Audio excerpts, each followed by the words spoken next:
Hello everybody, it's the 21st of June today, and looking at this mountain elm, mountain ash, what am I talking about? Mountain elm, mountain ash.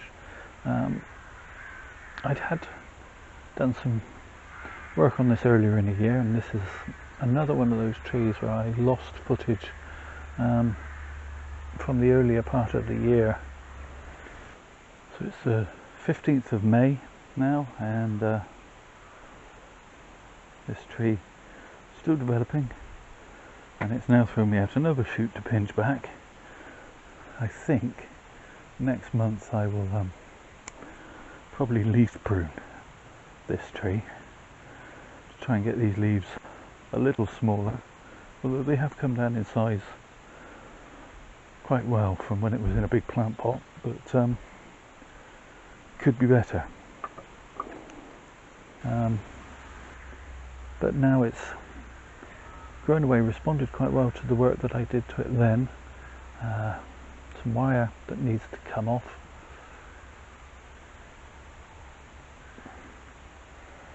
Or at least I'm going to loosen in a couple of areas, and then I'm going to reattach it to this other branch which has come out, and wire that one down,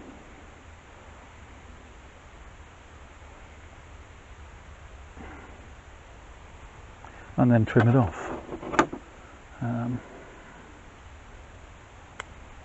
As there to put on a lot of undesirable, less useful growth.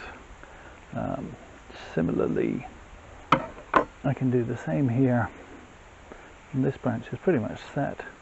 Now I've got a side branch here. I can transfer that end of the wire, it's not cutting in here yet, to there, and just very lightly bend that down nearer to horizontal, trim off the long piece.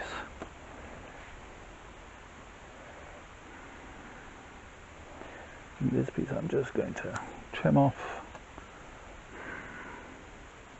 and I'm going to remove this piece of wire.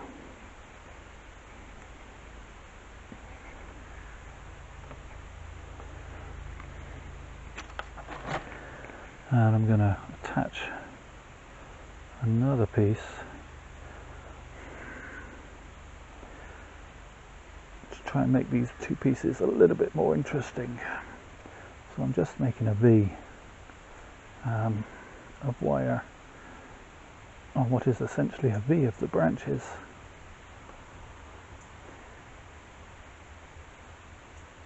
And I'm going to bend that one down slightly, and that one down slightly, making them slightly more horizontal,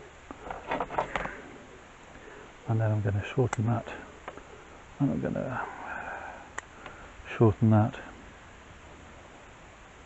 That's better. Okay, and then the top here I'm just going to remove again all this long undesirable growth, leaving me with a more compact structure that will hopefully back bud, produce some more foliage, more side branching, and this is one of those trees that has glorious autumn colour. So the more foliage I can get, the more of that gorgeous autumn colour. I don't know if the camera picked that up, but that was a big old rook scarer going off again, rather annoyingly. Poor Coop doesn't like to spend any time out in the garden anymore because he's scared witless. Anyway, this is going to be a timey-wimey video, so pop this back on the bench and we'll revisit it from time to time. It's a shame that I lost that footage from earlier in the year, but we can still do something with this tree. Just before I put it back on the bench. There's the can for scale, as always, and a quick look at this less than conventional but rather interesting Nabari. This was a collected tree, or one that self-seeded, and then I dug it up, and so it's got this unusual yet interesting, I feel, root base.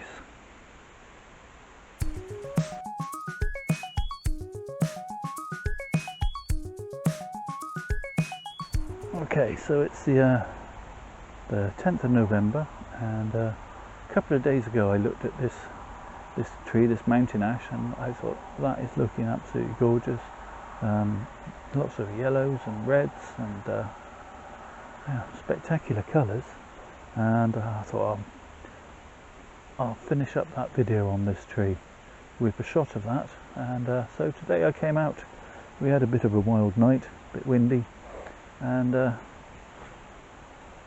everything's gone apart from two of these rather gorgeous golden orangey yellow leaves.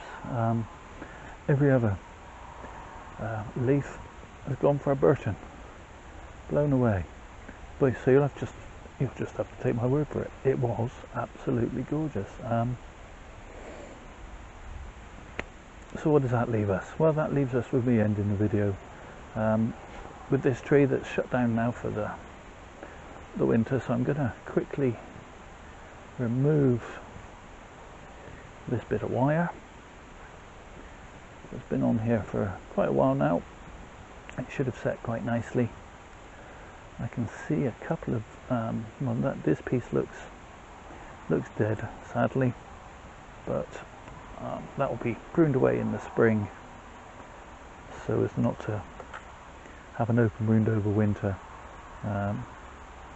where rot and disease can get in. In fact, I think the tree will need a bit of a chop back come spring, which I'll be sure to film. So there you have it. This tree is not going to do anything else this year except sit on the bench and